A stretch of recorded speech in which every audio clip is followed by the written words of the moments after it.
Hola, mi nombre es Marilu Ramírez Gutiérrez, soy guatemalteca, tengo 25 años y estoy en proceso a ingresar a la etapa del postulantado en la Congregación de las Siervas de María, Ministra de los Enfermos, hija de Santa María Soledad Torres Acosta.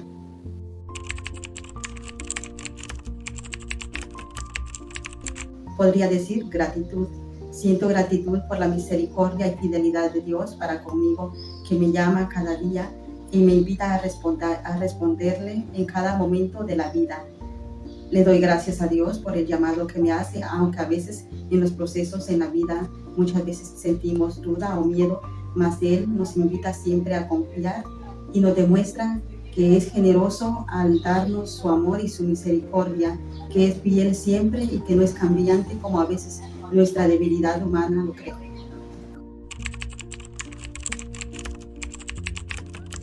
Sí, lo recuerdo. Fue en las redes sociales, yo andaba buscando comunidades religiosas donde el carisma fuera ya sea a los enfermos o a los pobres, que se dedicaran gratuitamente. Eso buscaba, mas no lo encontraba, pero siempre tenía la inclinación a conocer a las misioneras de la caridad, pero creo que en esos tiempos no tenían tantas redes sociales ellas. Y bueno, me encontré ya cansada de buscar a comunidades que se dedicaran al servicio gratuito. Me encontré un video de Sor Rocío de Perú, donde exactamente nos hablaba de qué es la vocación religiosa. Y bueno, lo que me atrapó, por decirlo así, de primer momento, ya luego surgen otras cosas donde uno va conociendo más la congregación, pero lo que me atrapó fue ver esa alegría y ese convencimiento con que ella lo hablaba, ¿no? Hay veces es más el testimonio el que uno ve en la religiosa, es lo que uno dice, qué bonito, ¿no? Qué bonito se ve como esta hermana, se ve que vale la pena darse a Jesús.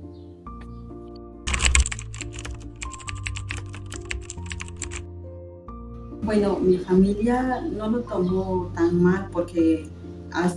tengo 25 años. Cuando yo tenía 18 años ingresé a otra comunidad religiosa y aunque no perseveré en esa comunidad, ya mi familia tenía ya en la mente eso de que yo quería ser religiosa. Aunque no perseveré en esa comunidad, ellos sabían que yo llevaba proceso de acompañamiento en una comunidad religiosa. Quizás ellos no se recordaban en esos momentos o no tenían presentes a la comunidad, porque a veces no siempre se toma en cuenta, o quizás piensa a lo mejor y no persevere, como no perseveró en esa, o cosas por el estilo, ¿no? Pero bueno, mi familia cuando yo me vine sí lo sintieron, sí, sintieron mi ausencia en la familia, pero no se sintió tanto eso de que se molestaran, que se enojaran, como quizás en primer momento se podría haber visto en otra ocasión.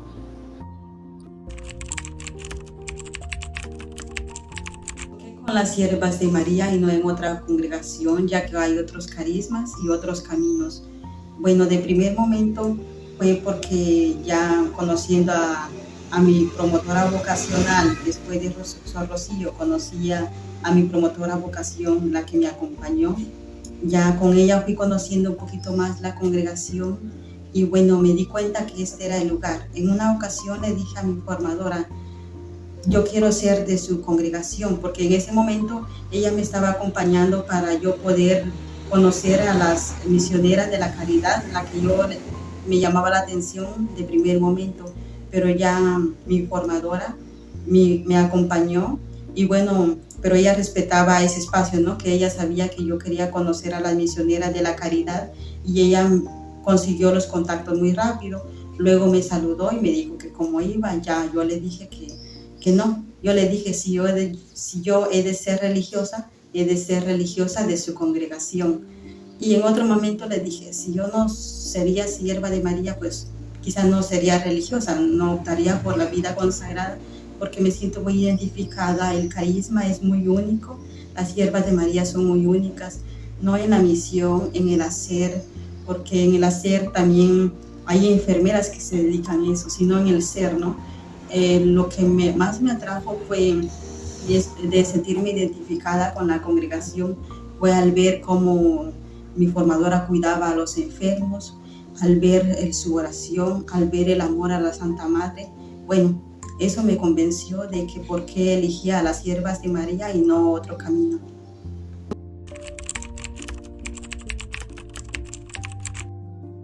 Para explicarle la misión de las siervas de María, le pondría el ejemplo de cuando él tiene miedo y mamá está ahí presente y cuidándolo hasta que se duerme para que él esté tranquilo y seguro. Es un ejemplo, podría decir, sencillo, como para explicarle que nosotras, las siervas de María, también estamos al pie del enfermo, cuidando su cuerpo y en la medida de lo posible también ayudándole a cuidar su alma, tratándole de encaminarle de acuerdo a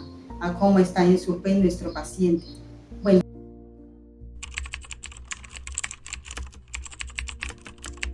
considero que los dos no me costó enfrentar, tanto el no interno como el no externo, cuando al principio la familia no lo acepta o aunque no lo acepte sientes que necesitas como ayuda, como apoyo, ¿no? Para poder dar el paso y a veces la familia es como un poquito neutra. Al principio tal vez más inclinado a no aceptar que uno quiera ser religiosa y ya cuando lo van aceptando un poquito igual uno siente como que necesita el apoyo, como que la familia le diga está bien, me parece bien, pero yo creo que eso es esperar mucho porque también a la familia le cuesta aceptar que uno quiere ser religiosa. Y más cuando la familia dice, pero si nadie es religiosa aquí, si no hay, nadie hay que sea sacerdote en nuestro lugar. Y bueno, pues eso, y el no interno es también esa lucha interior donde uno, por las dificultades externas y las dificultades internas, uno dice, no, a lo mejor no es Dios quien me está llamando, a lo mejor son ideas mías, y donde uno va caminando, pero ya en el proceso de discernimiento, de acompañamiento, pero uno con la dificultad que se encuentra dice, no, mejor ya me cansé de luchar y a lo mejor no es lo mío, siento que no puedo dar este paso por las dificultades, que hay dificultades dentro de este camino, ¿no? Para poder dar el paso, ¿no? Y bueno, uno dice, a lo mejor no es lo mío y pienso en casarme y bueno, estuve en esas dificultades, ¿no? En ese no en externo e interno, en el no que es una lucha interior mía sobre, bueno, claro, ayudado con la gracia de Dios, uno puede salir adelante, pero eso de qué quiere Dios de mí, y uno hasta a veces se enoja con Dios, por decirlo así, de que uno dice, si Dios me quiere para la vida religiosa, ¿y por qué me cuesta? ¿Por qué no puedo? ¿Por qué tengo esas dificultades? Y si lo mejor, lo más fácil es el matrimonio. Bueno, en ese momento sí lo veía, no lo veía como una vocación, sino como otro camino más a seguir, diferente, y que la vida religiosa era más difícil en el sentido de poder responder en complicaciones familiares u otras situaciones que se dan.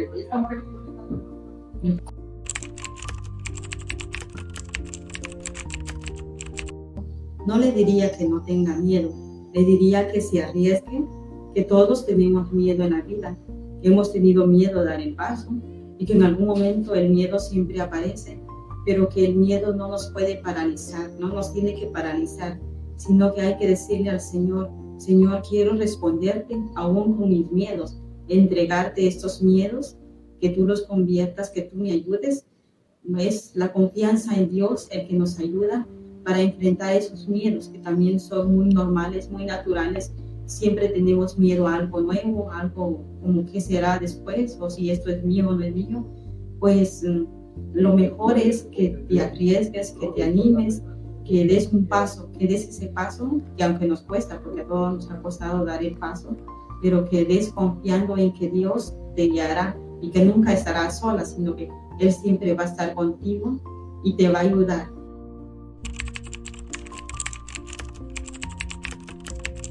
Le diría que siento mucho por lo que está pasando, que siento su dolor y que rezamos por los jóvenes y las jóvenes que se han sentido escandalizados o que han vivido una experiencia muy dolorosa y única, que cada historia es distinta y que sentimos mucho si hemos escandalizado o hemos lastimado a los jóvenes, quizás conscientes o inconscientemente. Y bueno,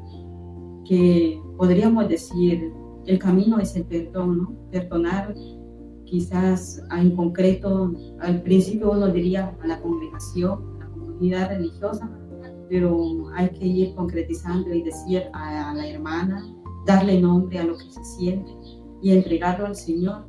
Y bueno, y no sentir culpa de sentir ese dolor o ese enojo o esa decepción de cierta persona, sino más bien el permitirse de sentir y el saber de que Dios más que nadie nos entiende, que Él está en nuestro proceso y que Él está con nosotros acompañándonos en ese camino, que a pesar de que a veces se sienta que está solo, que se siente muy identificado con Jesús en el huerto, pero sin embargo Dios está ahí, Jesús está ahí y precisamente en ese momento, en la oración de Jesús en el huerto, Él también está ahí cargando ese dolor, ofreciéndolo al Padre y también con Jesús diciendo también nosotros que se haga la voluntad de Dios en nuestras vidas. Y bueno, le diría a ese joven o a esa joven, bueno, valga la redundancia, que se siente mucho, que siento mucho el sufrimiento, lo que él y ella están viviendo, pero que no se sienta culpable de sentir y que también el camino es el perdón, aunque cuesta, es ir dándole nombre y sobre todo aferrándose de Jesús, que Él nunca va a abandonar, que Él nos va a entender y que Él nos va a acompañar. Hay veces el proceso del perdón es lento, hay veces sentimos que ya perdonamos y al rato nos sentimos con dolor. Bueno, el perdón en esos aspectos o en esas experiencias es progresivo y uno tiene que ir ofreciendo al Señor y no sentirse culpables del que todavía siento dolor, porque es muy natural y muy humano sentir dolor. Que Dios es quien nos concede la gracia de que algún día recordemos a las personas que quizás nos hirieron o que hirieron a los jóvenes, que algún día tú, joven, recuerdes esa herida o recuerdes a esa hermana o a ese hermano o a ese sacerdote, los recuerdes con afecto, con amor, con ese amor puro que quizás no podemos amar o no somos tan buenos, por decirlo así, como amar como Jesús ama, pero que lleguemos a amar y a rezar por esa persona. Yo creo que eso no es gracia de uno, no es mérito de uno, sino que es pura gracia de Dios, el hecho de que podamos sanar con la misericordia de Dios, que Dios sane nuestro corazón y que todos los días se pueda rezar por esa persona. Que no se puede decir, esta es la medicina o esto así diariamente, sino que saber que sí se puede alcanzar el perdón, sí se puede alcanzar que se sane la herida, pero que no lo podemos solos, sino que hay que confiar en Dios y que eso va a ser progresivo y que solamente tenemos que confiar siempre en la misericordia de Dios, que Él nos ama y también ama a las personas de las cuales nos sentimos heridos en algún momento.